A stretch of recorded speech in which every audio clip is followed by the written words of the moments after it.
Hi, I'm Bob from Royal Spa, and we're making this video today to take some of the anxiety out of taking delivery on a new float pod or float room.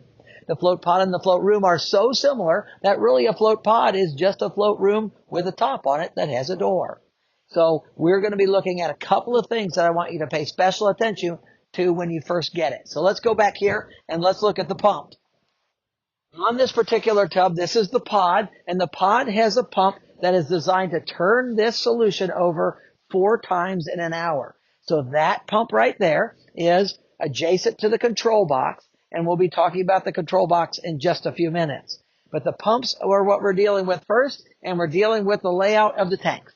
So this is a float room. So a float room is going to have either a 2-person capacity or a 1-person capacity. And the thing that's interesting about those particular tanks is that they have a slightly different pump. Because we're trying to turn these tanks over 4 times between each customer, the larger tanks have to have a bigger pump. Neither one of the pumps likes to run dry. And so a lot of what we're going to be focusing on is making the tank available for water flow, and then we're going to put the water in it. And we need to put in the water between 8 and 10 inches.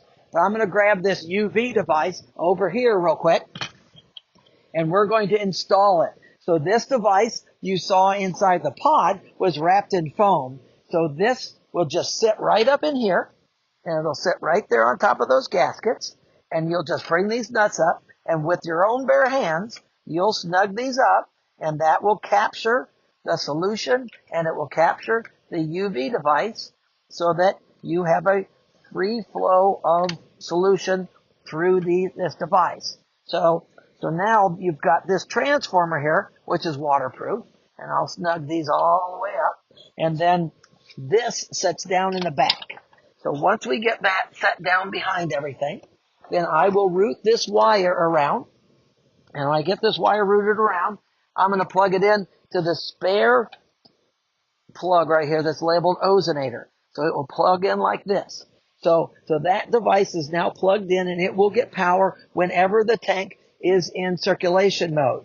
You'll always leave it in circulation mode. The only reason why the circulation float switch exists is that we're trying to be able to flip it into float mode for a customer on a morning when your control box has an attitude, or when your timer isn't working properly. 10 years from now, when you might have an issue, and you could just override the rest of the system and just be able to convey the service that you've promised, but then you will fix the tank later on. So we're going to leave the switch in the off position because we want to check to see that we've got stainless steel rods sticking out on both of the valves on both sides. Because if we're going to put water into the skimmers, we need to make sure that that water is going to pass through into the pump, out of the pump, through the heater, out of the heater, through the UV device, and then into the filtering system and out. Now, there's a bleed valve on here that we're going to deal with in a little while, but this lets the air out of the filter. So if you have an experience in your future where the filter's half dirty and half clean, it's just that you didn't let the air out of the top of the filter, and so you're only filtering through the bottom of the filter. But these filters are available everywhere. They've been used in the hot tub industry for 25 years, so you're not going to have a problem finding these filters.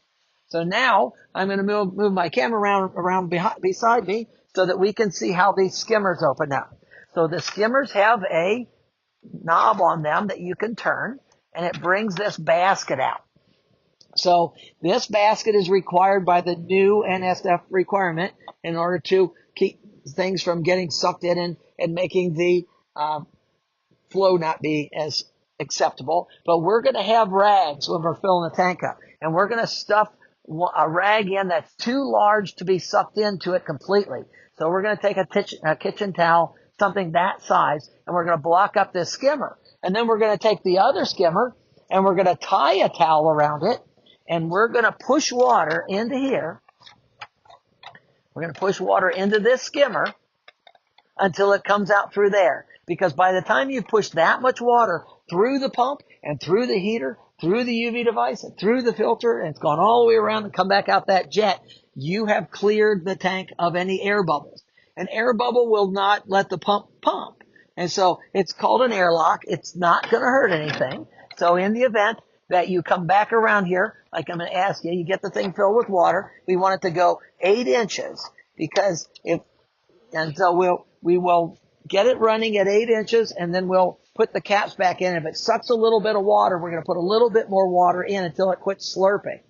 So at that point in time, we've got the tank filled with water and we're going to take the on-off switch and we're going to make sure the breaker is on, make sure the cord is plugged in. So we're going to be looking for a specialized plug on the wall that is appropriately designed for this round plug. You can find the owner's manual in the download section of the website if you haven't seen that yet. But the on-off switch is very important that you pay attention to this. When you flip it on, count to 20. And so when you're counting to 20, the motor will go, ah, and it will try its best to pump water. And if it doesn't come out of the jet, then turn it back off. And then you'll want to loosen the coupler above the pump to let the air out. Because if in 20 seconds it doesn't start to pump water, you just have to undo this coupler or undo the one on top of the smaller pump that's on the pod in order to let a little bit of air out, and that will allow the pump to grab onto that water and push it and be able to drive all the bubbles out and get it up and running. So now you've got the thing up and running and it's making a certain noise. Now on the float rooms, you're going to have an accessory point here that you can plug a 3.5 millimeter input into it, or you can go Bluetooth. You've got the options.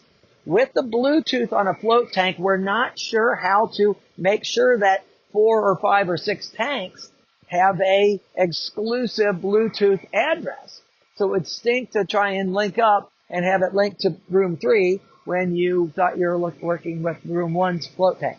So we're still working on that. So you will see that the top is the actual temperature of the water. The bottom is the set temp. So you will walk with the up button. You will walk this up to 94.1. So after it gets to 94.1, you will be able to push the set button. And so when you push the red set button, you are going to lock it in. So now we're at 94.1. If you don't push the set button, by tomorrow it will default back to the original setting. So you want to push the set button and that will brighten up. And now you've set it at 94.1. Do not ever push this gray button right here. This gray circle button is the reset button for the programming of the thermostat. And so you have to put 4 pages of instructions back into it to make sure that it doesn't get too hot and it doesn't get too cold, because we set those here. And so you'll need to reprogram it. So that gray button is something you do not push. Now, while we're here, if this button pops out right here, this is the high limit button. That is indicating that the heater came on when there was no water in it. That's the only time that it ever pops out, is when it gets hot inside of the heater manifold in the back.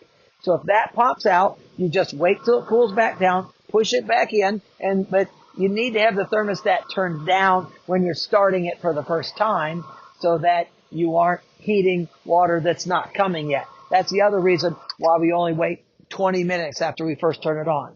So flipping it on, it will make hammering noises, it will be pulling noises, and everything will go bananas. But this is your ozonator. This is your UV device. This is your filter. This is your control box. These 2 wires are coming out of the side. This is what goes to the timer that we convey to you. If you want to go to a smart switch, there's another white wire that's underneath here that you just open this box and the white wire comes out to here, and the electrician will tie into a white wire, a black wire, and a blue wire in order to make a smart switch work. When you use a smart switch to control this box, you'll be able to tell Alexa how long you want it to run and it'll turn on and off, and you'll be able to turn it on and off with an app that's in your phone. So very simple controls, very minimal stress over whether or not the thing is going to work. You can see this tank is in our factory and is being tested right now for over a day. So we are not spending time worrying about whether or not your tank will start when you get it at your facility, because we already ran it here. So there is no need to access the sides. Now, some people will order a intercom. So this wire that's underneath here, or that is on the float pod, is the intercom wire. So underneath the tank, fastened to the side of the tub, is 12 feet of intercom wire if you ordered it. Intercoms are kind of a high maintenance component, we'll say, because intercoms get clawed at by the customers and it's hard to keep the salt from building up inside of the grate. So that's why I'm not a big fan of the intercom. So when we look at starting the tank up, we're going to let it run now, and we're going to let it run until 94.1 is on the bottom and 94.1 is on the top. The reason we're doing that is that the tank is now up to temperature, and while it's warming up, we want to massage the tank. We want to run our hands across the couplers and make sure that we don't feel wet and we don't feel cold, because the heater manifold is stainless steel, and it gets bigger when it's hot and smaller when it's cold, and sometimes it'll get a drip because the stainless steel shrunk so much under the super cold water that we get out of the faucet. So now we're going to let it warm all the way up so that all of the tolerances are just right and everything's running perfectly, and we're going to take the brightest flashlight we can find, and we're going to search all over underneath, trying to make sure that we don't have any drips or anything like that. Because we don't want to add salt to a tank that has a drip, because you don't want 1,000 pounds of salt on the ground. So we're going to wait until it's had all night to warm up. And then we're going to go, after we've got it to 94.1 and we've done our water test and we're happy with that, then we're going to go over here again. We're going to open this little bleed valve and make sure that all the air is out of it. So by it squirting water, I know that it doesn't have any air in the filter. So we're going to go to this end down here on any of the tanks, and we're going to put the salt bag as close to the water as we can. And the reason that we feel so strongly about putting the bag close to the water is that there's some really tiny particles of salt that can get into the air and will get in our air cleaners for our facility, and they'll get on the desk out where our computer is, and it won't look like we do a very good job of cleaning. So by keeping the bag of salt very close to the water and introducing the salt right at the water, we really cut down on the maintenance for the facility. So we're going to put enough salt into the tank to get up to close to the water line. This might take 5 or 6 or 7 bags. Now, knowing that a large float room takes 21 bags and a float pod takes 17 bags, we're going to want to take the salt when we first get it. And we'll usually send you 3 extra bags for your tank. So you need to hide those bags. Hide 3 bags when you first get your tank, because someone's going to help you, and you're going to call me up and say, okay, Bob, we've got all the salt in there. And I'm going to say, well, wait a minute. The 150 extra pounds that you had was going to cover you for 450 flows. And so now you don't have to add any soon, but it's going to be kind of wacky keeping your solution at the right balance. So we don't want to oversalt the tank. So that only happens when you don't hide the 3 bags. So you put in the maybe 8 bags today, and it works against it. And then you notice that you put your hand to the bottom, you notice that those are all melted. You can put another 8 bags in a couple hours later, and you're watching the temperature go back up. It takes a lot of energy to melt that salt down. So you're going to see the temperature in the tank really drop down when it's trying to melt the salt. As soon as all the salt is melted, the temperature will come back up. And then once you get all the salt in, and it's been in there for a day or so, that's when you start doing your testing or your measuring, if you want to, for the salinity or the specific gravity of the tank. Don't do it when it's all laying on the floor, because you're not going to get an accurate reading.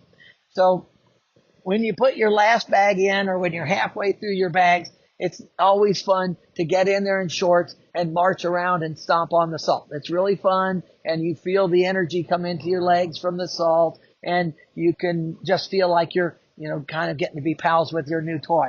And so a float tank really is just a hot tub with salt in it. So don't turn it into anything more than that.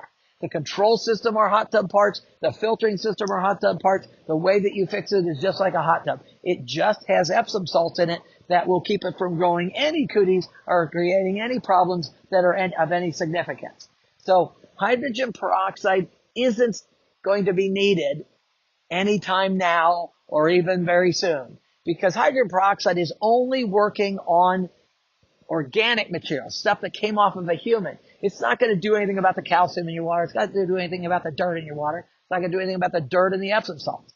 So you're going to get a little ring around the collar because there is dirt in the Epsom salts, and you can wipe that off with a towel. And in the event that it just makes a brown line that makes you kind of crazy, you can, if you want, put a little dusting of that iron out on the towel and just take your finger inside the towel and just go around, and it will take that brown streak off right now. So you let the filter do its thing for at least a week at first, and then you change the filter out and go clean it, and then you can put it back in and rotate them until your water is clear. Don't call me after 8 hours and tell me the water looks cloudy. Epsom salt is made in the earth, and the earth is dirty, and it's going to look hazy. But all of it have swum in a pool. All of it have swam in a river, and we don't mind it being a little hazy because we know that it's healthy. You can trust the tank to be healthy regardless of the clarity. So you've got a light on there. The light should be blue. The light should come on and off with the light button. We intentionally made the buttons different heights. This button is to turn the light on and off. You can find it in the dark because it sticks up. We want you to be able to tell the difference from the music button. When you push the music, then if you've got music introduced to that plug, it will play. And then when you push it again, it will turn it off. We're just deactivating the energy to the amplifier underneath there. So that's not high tech. That's not intimidating. When you look down into the tank of a working tub, you will see that that jet is coming out fairly aggressively. As your filter gets dirtier, that will slow down, and that's totally acceptable. And you will even get some effervescence, which means tiny bubbles that will be in the solution. That's the most efficient way of introducing the ozone into the solution to make it continually healthy. But those bubbles are going to look a little bit small to some of you, and you'll think that your water looks hazy. But when you put the tank into float mode, you will see that it almost immediately disappears, which means all it is air bubbles, and nobody should be upset about air bubbles. So now you've got your tank in service, you've got it up and running, and then you go to the dollar store and you buy a Bud base, like guys buy you when they're in trouble, and you'll dip the Bud base in, and we've given you a hydrometer, which is a little glass tester, and you can put it into the Bud base, and it will give you a reading. And you'll see that there's a 0.3 and there's a 0.2, and you want it right in between the two, it will give you the best float experience. And then from then on, all you're doing is floating in it yourself and seeing where your most comfortable line is on the side of your head in order to keep the salt level at that. We know that people add salt, and we have different sheets that we convey to you with directions on how to add the salt. But the most reasonable way that I've seen people do it is if you have a whole day's float, then you'll just take a big deep solo cup of it, throw it in the tub, and go on with life. And then once a week you can test the salinity or the specific gravity. So now you've got a working tank. It's going to do its own thing. We want you to continue to monitor the couplers underneath to make sure that there isn't any drips, there isn't any coldness or wetness, because that's a really big deal. So now you've got a working tank. It's up and running. You shouldn't have any stress from that. And you can call me if you have questions.